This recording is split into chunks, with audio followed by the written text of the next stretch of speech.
কেমন আছেন সবাই? Welcome back to our channel in a brand new blog. আমি অভি আর আপনারা দেখছেন আমার চ্যানেল অভিদিতি ক্রিয়েশন। আজ আমি অভি আপনাদের নিয়ে যাব কলকাতার বুকে সবথেকে বড় হনুমান মন্দির। তবে আপনারা এটা ভাববেন না যে আমি আপনাদের নিউ টাউনের যে হনুমান মন্দির আছে বা রাম মন্দির আছে তার কথা বলছি, সেটা কিন্তু না। তার থেকেও বড় হনুমান মন্দির রয়েছে আমাদের এই খোদ কলকাতাতেই। কতটুকুই বা জানি আমরা এই কলকাতার বুকে আরও কত কী গুপ্তধন রয়েছে। তো যাই হোক, আজকের এই হনুমান মন্দির আপনাদের সামনে তুলে ধরবো। মন্দিরটা কোথায় অবস্থিত, কখন আসবেন, টাইমিং কি কি রয়েছে, ভোগ প্রসাদের ব্যবস্থা আছে কি না, পুজো কিভাবে দিতে পারবেন, সমস্ত কিছু থাকছে আজকের ভিডিওটা। তাহলে চলুন ভিডিওটাকে এখান থেকে শুরু করে। যারা প্রথমবার আমার চ্যানেল দেখছেন তাদের বলে রাখি, আমি অভি আর আপনারা দেখছেন অভিদিতি ক্রিয়েশন। আমি বিভিন্ন মঠ, মন্দির, আশ্রম ঘুরে বেড়াই এবং এই চ্যানেলে পোস্ট করি। তো প্লিজ চ্যানেলটাকে সাবস্ক্রাইব করে আমাদের পাশে থাকবেন। তো চলুন ভিডিওটাকে শুরু করি।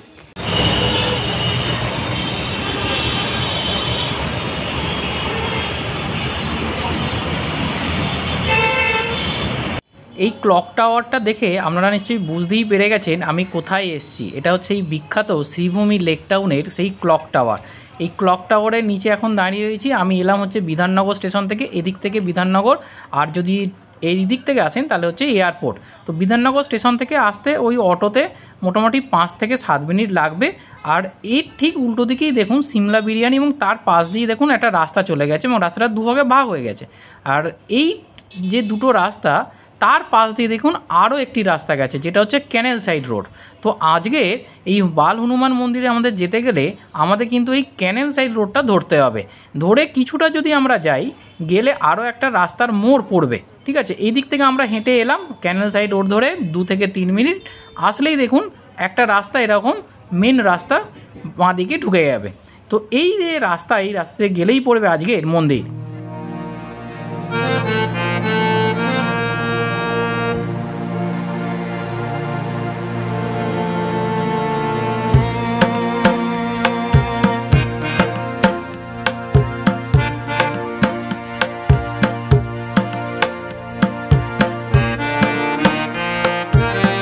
এই মুহূর্তে আমরা দাঁড়িয়ে রয়েছি আজকের কলকাতার সবথেকে বড় হনুমান মন্দির, যেটা শ্রী বাল হনুমান মন্দির নামেও পরিচিত।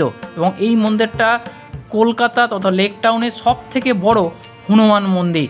আর এই যে মন্দিরটা আপনারা দেখছেন, এটা কিন্তু উত্তর ভারতে যে নাগারা শৈলীর যে মন্দিরগুলো আমরা দেখতে পাই, ঠিক সেই রকম প্যাটার্নেই কিন্তু তৈরি করা হয়েছে এই বাল হনুমান মন্দির।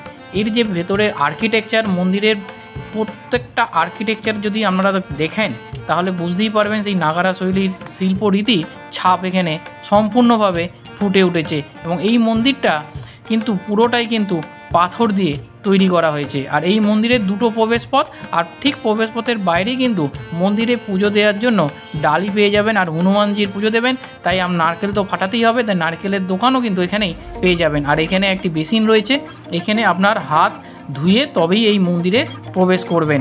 আর মন্দিরে ওঠার জন্য এরকম কিন্তু দুদিক দিয়ে সিঁড়িও রয়েছে। আর ঢোকার রাস্তাটা দেখুন কি অপূর্ব সুন্দর। প্রত্যেকটা সিঁড়িতেও কিন্তু এরকম পাথর দিয়ে নকশা করে ডিজাইন করা হয়েছে। আর এখন ঘড়িতে 10টা 45 বাজে, তাই আরতি শুরু হয়ে গেছে। তাই আগে আপনাদের আরতিটা দেখিয়ে দিই।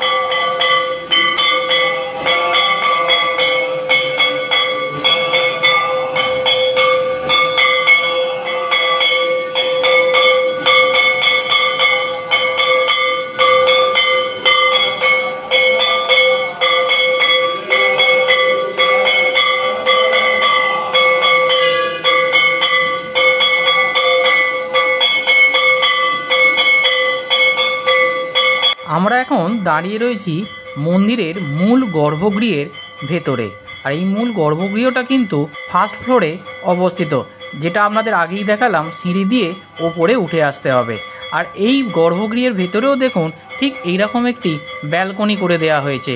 যখন এখানে মন্দিরে প্রচুর লোকের সমাগম হয় তখন কিন্তু এই সবাই ব্যালকনি থেকে দাঁড়িয়ে এই মন্দিরে পুজো দর্শন করে। আর এখানে প্রত্যেকটা দেওয়ালে দেখুন ব্যালকনি এবং নিচে দেওয়ালে এই বাল হনুমানের বিভিন্ন ছবি এখানে কিন্তু তুলে ধরা হয়েছে টাইলসের মাধ্যমে। কি অপূর্ব সুন্দর দেখতে লাগছে, আর মন্দিরের ভেতরে কারুকার্য চোখ ধাঁধানো। আর এই ঝাড়বাতিটা দেখুন কি অপূর্ব সুন্দর লাগছে, মন্দিরের শোভা বাড়িয়ে দিয়েছে। আর এখানে প্রত্যেক দিন কিন্তু প্রচুর মানুষের সমাগম ঘটে, আজও তার ব্যতিক্রম হয়নি। এই মূল যে গর্ভগৃহ আপনাদের দর্শন করাচ্ছি, এখানে মূল কিন্তু 3টে গর্ভগৃহ রয়েছে। অর্থাৎ মাঝখানে আপনাদের দেখালাম হনুমানজি এবং তার সাথে রাধাকৃষ্ণ অবস্থান করছে, ঠিক তার বাঁদিকে এবং ডান দিকে আরও 2টো গর্ভগৃহ রয়েছে। তাহলে চলুন এক এক করে সেই গর্ভগৃহে কোন দেবতা অবস্থান করছে আপনাদের একবার দর্শন করিয়ে আনি।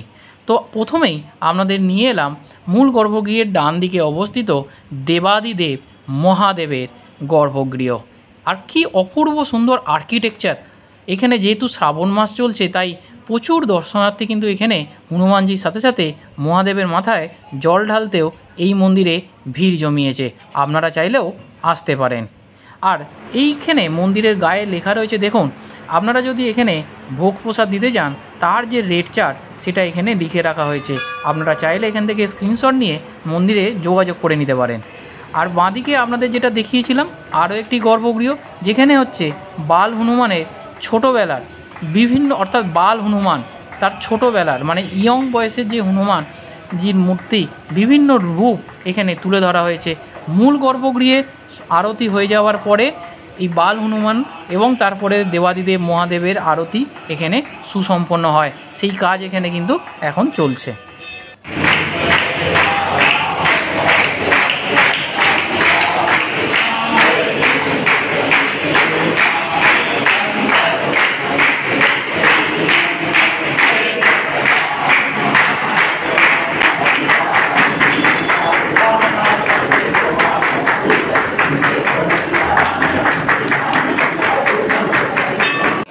আরতি হয়ে যাওয়ার পরে এই মন্দিরে যে গর্ভগৃহ তার বাইরে দিয়ে কিন্তু এরকম প্রদক্ষিণ করা যায়, যেটা আমার সব থেকে খুব ভালো লাগলো। আপনারা মন্দিরে যদি আসেন অবশ্যই কিন্তু মন্দিরের চারপাশ দিয়ে এই প্রদক্ষিণটা করবেন, এবং খুব কম মন্দিরে কিন্তু এই সুযোগটা পাওয়া যায়।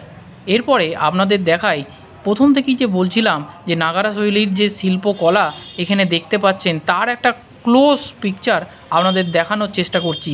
পুরোটাই পাথর দিয়ে তৈরি করা হয়েছে এই মন্দিরের দেওয়াল এবং পিলারগুলো।